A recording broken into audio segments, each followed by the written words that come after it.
आप सभी को जय मसीह की। हमारा विषय है मसीह में तबेरा। गिनती 11 अध्याय का 1 में इस प्रकार लिखा हुआ है, फिर वे लोग बुड़बुड़ाने और यहोवा के सुनते बुरा कहने लगे। अतः यहोवा ने सुना और उसका कोप भड़क उठा और यहोवा की आग उनके मध्य में जल उठी और छावनी के एक किनारे से भस्म करने लगी। और लिखा है इफिसियों 5 का 18 से 20 में, दाखरस से मतवाले न बनो, क्योंकि इससे लुचपन होता है, पर आत्मा से परिपूर्ण होते जाओ और आपस में भजन और स्तुति गान और आत्मिक गीत गाया करो और अपने अपने मन में प्रभु के सामने गाते और कीर्तन करते रहो और सदा सब बातों के लिए हमारे प्रभु यीशु मसीह के नाम से परमेश्वर पिता का धन्यवाद करते रहो। तबेरा का अर्थ होता है आग लगने वाला स्थान। इजरायलियों को जब मूसा लेकर जा रहे थे तो एक स्थान आई जिस जगह का नाम है तबेरा, और वहां पर जब वो बहुत ज्यादा कुड़कुड़ा रहे थे, परमेश्वर बहुत ज्यादा गुस्सा हो गए। उनका दिल दुखता है जब लोग कुड़कुड़ाते हैं। परमेश्वर पिता जो हैं, उनका जो आग है वो भड़क उठा और कुड़कुड़ाने वाले लोगों के विरुद्ध में वो आग बनकर कई लोगों पर आ गई और लोग मर गए। पर जब मूसा ने परमेश्वर से प्रार्थना की तो आग बुझ गई। कुड़कुड़ाना बहुत गंभीर होता है। मनुष्य अपनी गिरी हुई प्रवृत्ति के कारण हर चीज के बारे में कुड़कुड़ाते और शिकायत करते और दुख उठाते हैं। मसीह के स्वभाव में उसकी नई संरचना इस तरह से कुड़कुड़ाने के लिए नहीं बनी है। मसीह में आपका जीवन केवल धन्यवाद और संतुष्टि के वातावरण में ही विकसित होगा। अगर आप कार में पेट्रोल के बदले पानी भर दें तो कार की मशीन में जंग लग जाएगा और बहुत जल्द वह खराब हो जाएगी। इसी तरह किसी भी तरह का कुड़कुड़ाना आपके जीवन को नष्ट कर देगा। मसीह की देह का निर्बल और बीमार होने का मुख्य कारण निरंतर कुड़कुड़ाना है। इजरायली अपने कुड़कुड़ाने के लिए गंभीर रूप से दंडित किए गए थे और वे आपस में हमेशा कुड़कुड़ाते थे। ये बहुत बड़ा उदाहरण है। अब कुड़कुड़ाने की वजह से क्या नुकसान हो सकता है? पहला है, कुड़कुड़ाने से परमेश्वर अप्रसन्न होता है। हालातों और कई ऐसी बातों को देखकर या लोगों के विरुद्ध आपकी कोई भी शिकायत परमेश्वर को नाराज कर सकती है। आपका हर नकारात्मक और संदेह करने वाली सारी बातों से परमेश्वर का कोमल हृदय दुखी हो सकता है। विश्वास के बिना परमेश्वर को प्रसन्न करना असंभव है। मसीह में आप परमेश्वर की प्रिय संतान हैं और आपको उसका अनुकरण करने के लिए बुलाया गया है। उनके पीछे चलने के लिए परमेश्वर ने बुलाया है। प्रभु यीशु मसीह के पीछे उनके पग चिन्हों पर चलने के लिए परमेश्वर ने आपको बुलाया। क्या आप अपने पिता को अपने निरंतर शिकायती स्वभाव से उन्हें दुख पहुंचाते रहेंगे? क्या आप उन्हें खुश कर सकते हैं शिकायत के द्वारा? कभी नहीं। फिर हम दूसरा देखते हैं, कुड़कुड़ाना परमेश्वर का तिरस्कार करना है।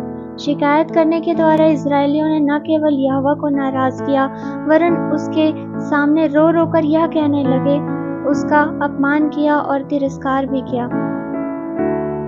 हमने मिस्र देश क्यों छोड़ा?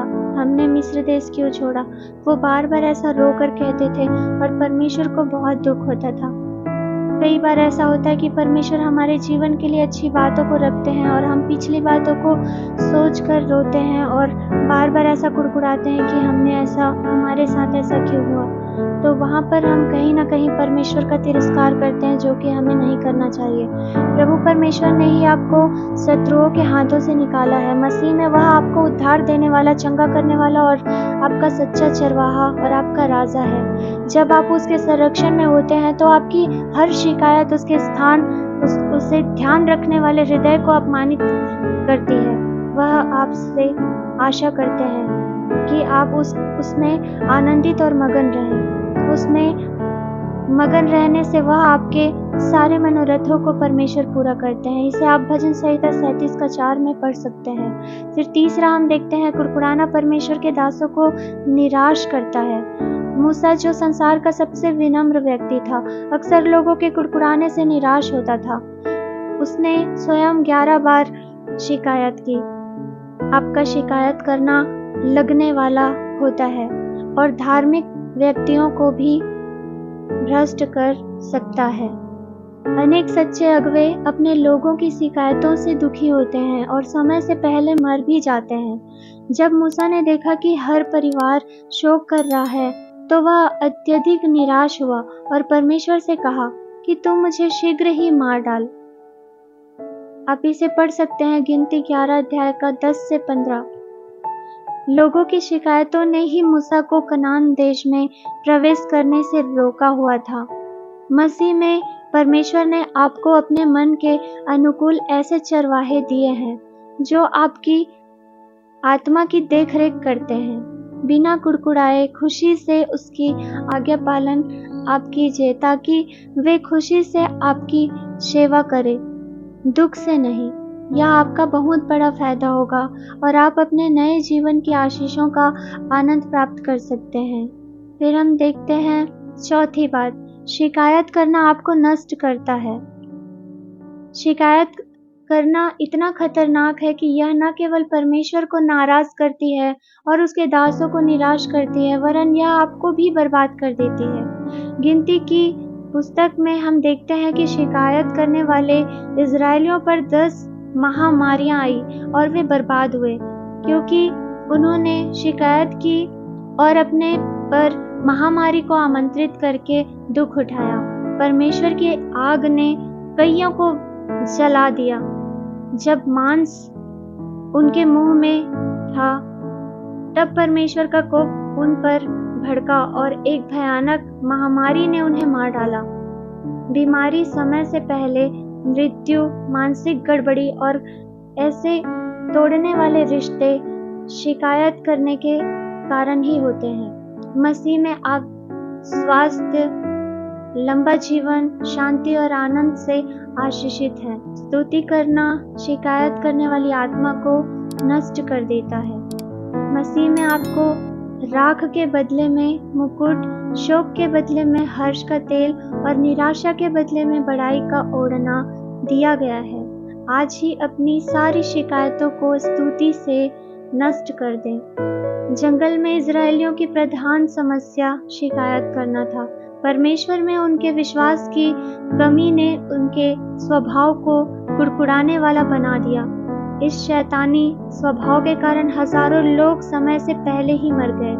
आपके प्रेरणा स्रोत ईश्वर ने एक बार भी शिकायत नहीं की। उसका मीठा स्वभाव आपके अंदर है। इस सोते से जल भरें। आप परमेश्वर के निर्मल पानी का सोता है। आपकी आत्मा में केवल जीवन के जल की नदियां बहती है, कड़वे या खारे पानी की नहीं। आपके मुंह से केवल आशीषें निकलनी चाहिए। किसी को परेशान न करें और किसी को तकलीफ नहीं देना है। इसलिए परमेश्वर को या किसी भी बात के लिए नहीं कुड़कुड़ाना चाहिए। उनका जो गुस्सा है वो आग के समान कभी भी भड़क कर नष्ट कर सकता है, लेकिन परमेश्वर पिता ने गुस्से से उन्होंने देखा कि पूरी दुनिया को जीता नहीं जा सकता, इसलिए उन्होंने प्रेम किया और प्रभु यीशु मसीह को हमारे लिए भेज दिया, ताकि हम यीशु मसीह के प्रेम से, उनके लहू से धुलकर पाक और पवित्र हो जाएं और आज्ञा पूरी हो जाए। आप सभी को जय मसीह की।